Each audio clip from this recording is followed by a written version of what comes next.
Sub ডিভিজনৰ সকলো ৰাইজে বহুত বছৰৰ পৰা এটা বস্তু বিচাৰি আছিল বা গোসাইগাঁও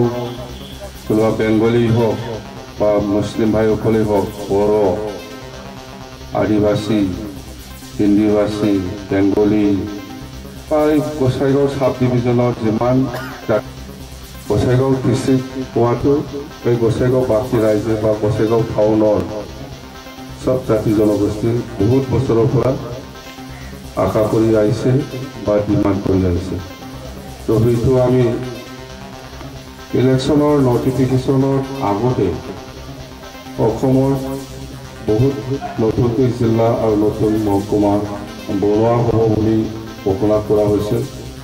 বা কেবিনেট ডিচিশ্যন লোৱা আছে। তো সেইটো কোনটো এৰিয়াটো সাব ডিভিজন বনাব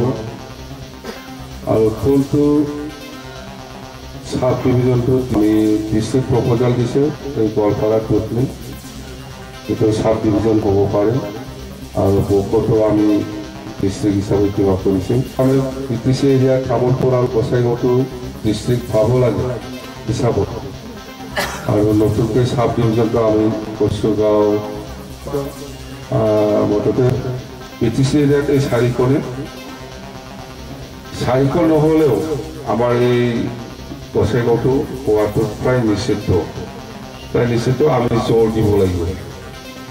আমি জোৰ দিব লাগিব। ইলেকশ্যনৰ পিছত দেখি পেলাই প্ৰচাৰ কৰিছে ইয়াৰ ওপৰত গুৰুত্ব দি পেলাই আমি কেন্দ্ৰীয় চৰকাৰৰ লগত হওক বা অসম চৰকাৰৰ লগত হওক বা যিখিনিয়ে BTC লেভেলত আমি কৰিব পাৰিম সেইটো আমি কৰিব